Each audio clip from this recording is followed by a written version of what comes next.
Well,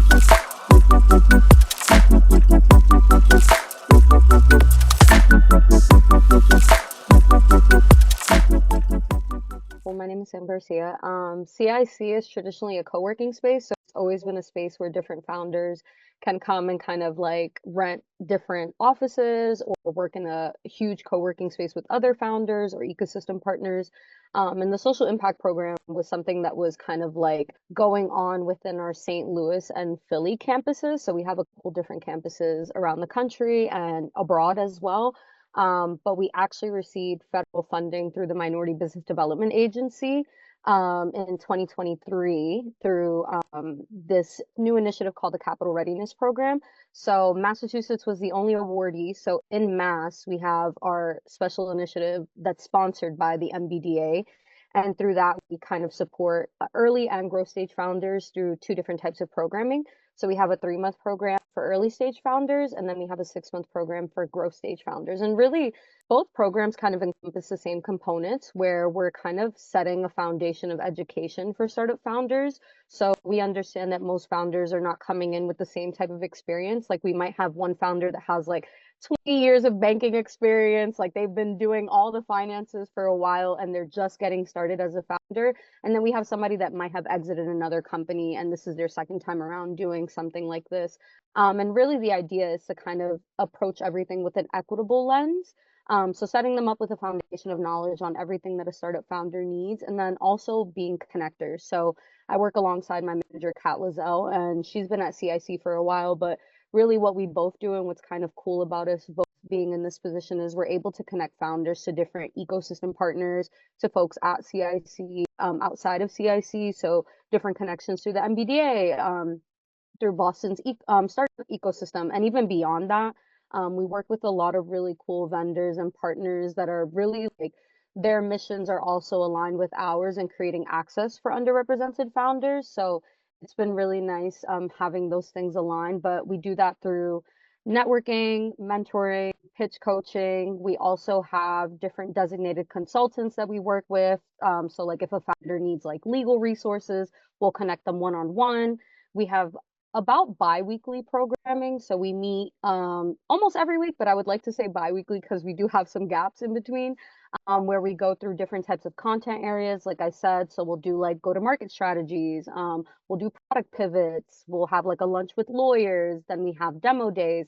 And everything comes to the end, which is our final demo day, which we do at Venture Cafe.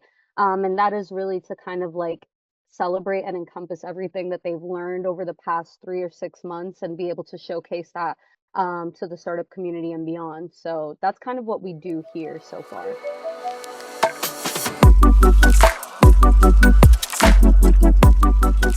Yeah, I actually really love this question. So we just released our impact report, which I can kind of share with you and link it because it's open and free to the public to view. But something that we really strove on highlighting is like not every founder that comes through is going to have the same story, right? And I think that's something important to focus on when you're working, especially with underrepresented founders, because that's what makes them so special to be in these niche kind of fields. So we have one founder in particular. Her name is Crystal Brown. Her startup is called Cirque Nova, and she's the CEO and founder. And she was originally from Detroit. So Crystal came to us and was like, I have some stuff operating in Mass. I'm still living in Detroit. I don't know what to do. I don't know how to like kind of get the grounds running. But she came also with a lot of background experience, working in the automotive industry for a really long time. So she had a lot of management experience. But we kind of got her footing settled. We got her a really good mentor and we matched her with somebody that would be able to kind of get her some traction in Mass. So through her mentor, she was able to kind of get different connections and kind of start building her network that by the time the program ended, she had already moved to Mass. She was able to finish her like fundraising round and she exceeded her fundraising round. So initially she wanted to raise over 2 million. She closed out her round with 5 million. And we were able to connect her to different funding resources, kind of put her really in the front lines of like, these are the people you need to meet with. These are the people that are going to assist you. And I love telling people Crystal's story because Crystal isn't even from Massachusetts traditionally, right? But the minute that she entered the program, she was kind of willing to take advantage of all the opportunities and was always asking, like, can you connect me to this person? Do you have somebody for this? Do you have somebody for that? And like, even if it's Kat and I, like a day to kind of like find somebody for her or even a week, we'd still connect her. And I just kind of love seeing her grow. Like, she's been able to do some really amazing things in Mass. She's been a part of some Startup Boston talks as well during Startup Boston Week, and just connecting with different folks in the ecosystem. And now she's doing a lot of things like still back in Detroit, but also creating opportunities here in Massachusetts with her startup. So I think that it's really beautiful to see her like thrive and do the thing that she set out to do.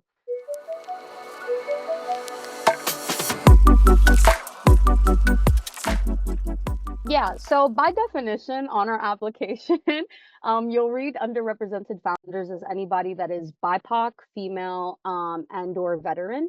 So essentially, that's honestly we kind of view it as a case by case basis. Working with the MBDA, like you see that there's so many different classifications of folks that are socially and economically disadvantaged. So it can really encompass a lot of different things, but what we try to do is look for like folks that haven't had access traditionally to certain resources or opportunities before, right?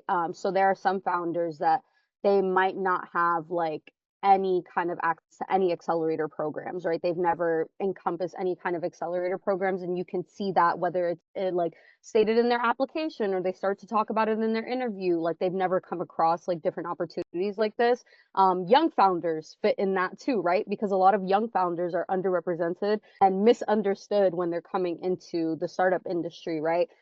Female founders, that stretches across so many different demographics. Like that we read a report recently that it was saying like in 2023 only 2% of women founders received VC backed funding, right? But then you look at it and it's like even that's so skewed because it's like, well, what about black founders and also like black women founders, right? And Latina founders as well too. Like it looks so different, and that's why it's we kind of do it on like we make sure that folks know that like this is a space where we want you to kind of bring everything so we can assess it and see how we can kind of like direct you to the right resource. And if it's not us, like who else can we partner with to kind of bring you to a different space where you can succeed in that space. So like we work a lot with Jason from Prepare for VC, Boston New Technology, folks at Visible Hands, A2C. Like there's so many different partners that we have kind of these unique relationships with where like if something doesn't work out for one founder, we can kind of like see if we can connect them elsewhere.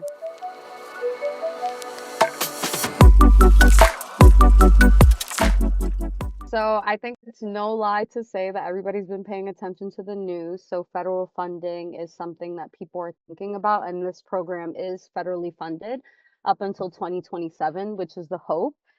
So every single year from now, we've been scaling. So our first year in programming, which was last year, we had 8 startups per each cohort, and we had 2 cohorts, an early stage and a growth stage.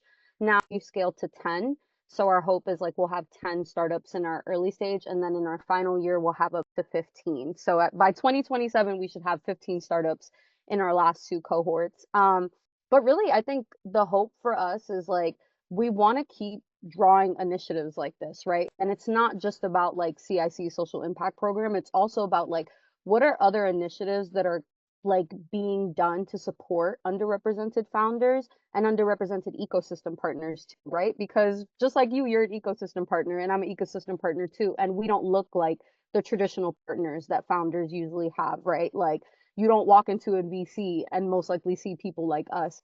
So I think the hope for us is one, to be able to create initiatives like this that are long lasting and sustaining. And then two, even outside of this program, just create pipelines for folks. Like if one day my manager likes to say this thing of like if I get hit by a bus one day you should be able to function, right?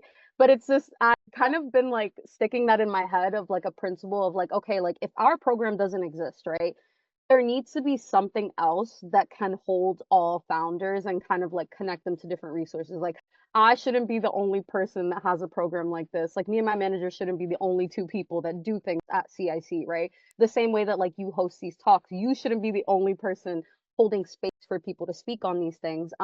So really the hope is like for us to create long-lasting partnerships that like folks can always come back to. And community too. Like I think being a founder, I say this to founders all the time, but like you are taking a risk like yourself just being a founder, right? It's already a huge risk to like quit your day job or like stop what you're doing full time to work on an idea because that's what it is when you start, right? And an idea that may have come up like during dinner, you wrote it on a napkin, whatever.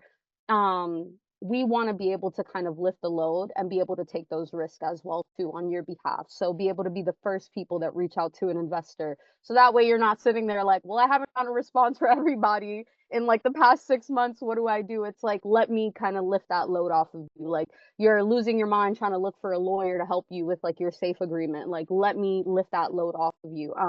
So I think like creating a space where like folks can not only come to you for help, but also just like community like and shared experiences like people need to feel related to in order to be able to push through. Like you need to have somebody else that you can look to and be like, well, you're going through the same experience as me, right? So like I'm not that isolated in this. Like it isn't that hard because you're also pushing through. So I can too. So I hope that like we can just keep creating like everlasting community, and like folks just keep piling through and like looking for help because I think that that's like how we just keep going. Like you keep creating different systems that help people, whether you're like working within the system, dismantling it little by little, or you're actually aiding folks, from other systems that we're like building. I think that anything that's made for us should also be made by us as well too. So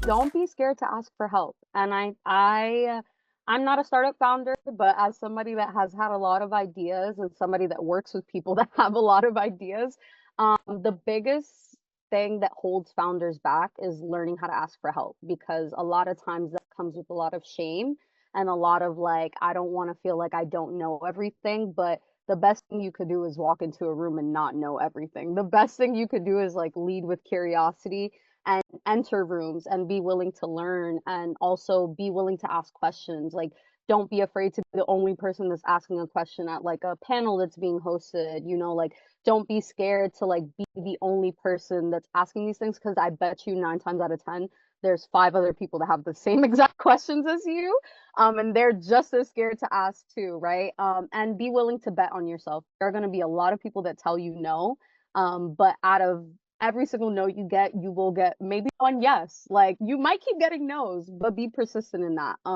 Because you're living in a world and a market where folks are always going to find a reason to poke holes. Build yourself up the same way that you're building your product, you're building your team. Like also be real to building yourself up too as a founder because that'll just show. Like you won't even have to do too much when you walk into a room. Folks will just be like, okay, like I know that that's her and she does this thing, but like she is bigger than just her product. So yeah, I would just say like be raw, be authentic, and don't be afraid to ask for help and like lean on your community.